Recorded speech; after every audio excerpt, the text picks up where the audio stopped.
नमस्ते, मैं प्रतिभा आपके अपने इजी हिंदी क्लास में। बच्चों, आज हम पढ़ रहे हैं अनुच्छेद लेखन।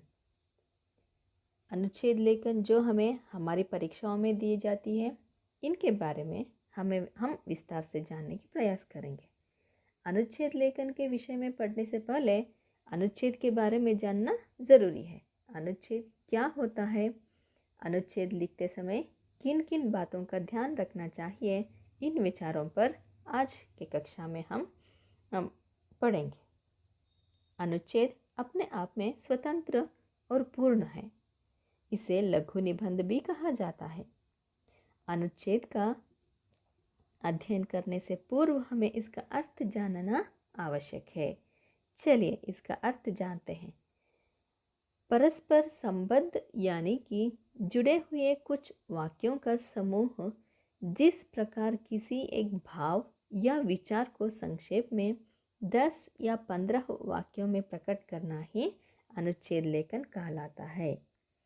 अर्थात अनुच्छेद एक ऐसा लेखन है जो आपस में एक दूसरे से संबंधित वाक्यों का एक ऐसा समूह जिसमें किसी बड़े विषय के एक भाग या उपभाग का वर्णन किया जाता है, उसे अनुच्छेद कहा जाता है। अर्थात अपने मन के भावों और विचारों को अनेक प्रकार से प्रकट करते हैं, जैसे कभी विस्तार से, कभी संक्षेप में, कभी हाँ, हूँ, ना, नहीं आदि कहकर तथा कभी सिर अथवा हाथ आदि हिलाकर प्रकट करते हैं। ऐसे में जब हम किसी विषय पर अपने भाव या विचार विस्तार से प्रकट करते हैं तो उसे निबंध लेखन कहते हैं। किंतु जब हम किसी विषय पर अपने विचार संक्षेप में प्रकट करते हैं तो इसे अनुच्छेद लेखन कहते हैं।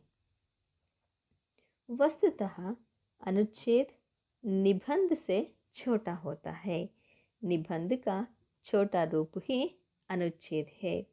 विस्तार से लिखना निबंध है, छोटे रूप में लिखना अनुच्छेद है, संक्षिप्त में लिखना अनुच्छेद है।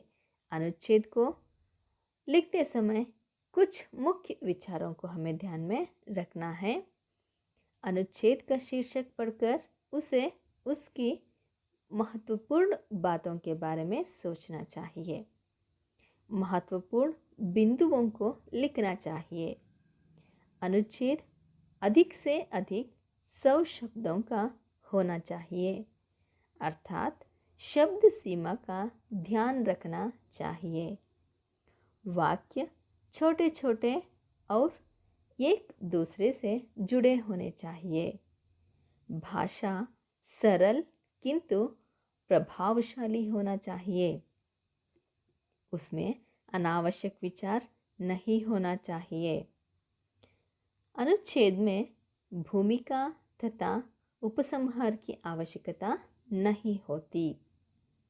यदि हम अनुच्छेद के आरंभ में अनुच्छेद से संबंधित सूक्त उदाहरण या कविता की 1 या 2 पंक्ति लिख दें तो अनुच्छेद प्रभावशाली बन सकता है। तो बच्चों, हमने अनुच्छेद और अनुच्छेद लेखन से संबंधित सारी बातों को समझा। अतः आइए अनुच्छेद का उदाहरण पढ़ते हैं। अनुच्छेद परीक्षा में दिए जाते हैं, प्रश्न पत्रिका में शीर्षक दिए जाते हैं, जिसे देखते ही हमें मुख्य विचारों को लिखकर रखना है।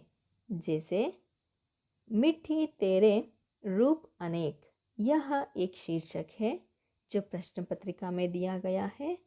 इसे पढ़ते ही, शीर्षक को पढ़ते ही हमें जो भी मुख्य पॉइंट्स याद आ जाते हैं, इसे हम नोट करना है। जैसे सामान्य साधारण मानव शरीर की रचना के लिए आवश्यक, जीवन का आधार, कल्याणकारी रूप, बच्चों के लिए मिट्टी। आज की आवश्यकता संयुक्त परिवार, एकल परिवार का बढ़ता चलन, एकल परिवार और वर्तमान समाज, संयुक्त परिवार की आवश्यकता, बुजुर्गों की देखभाल, एकाकी को जगह नहीं, एकाकीपन को जगह नहीं। ग्लोबल वार्मिंग मनुष्यता के लिए खतरा। ग्लोबल वार्मिंग क्या है? ग्लोबल वार्मिंग के कारण, ग्लोबल वार्मिंग के प्रभाव, समस्या का समाधान। इस तरह हमें क्या करना है? शीर्षक पढ़ना है, उसके विचार करना है, जो पॉइंट्स हमारे दिमाग में आ जाते हैं उसे नोट करना है। उन पॉइंट्सों के आधार से, सहायता से हमें अपना अनुच्छेद लिखना है। तो ये था अनुच्छेद लेखन। अगले वीडियो में एक नए विषय के साथ आपके सामने फिर से उपस्थित होंगी। धन्यवाद।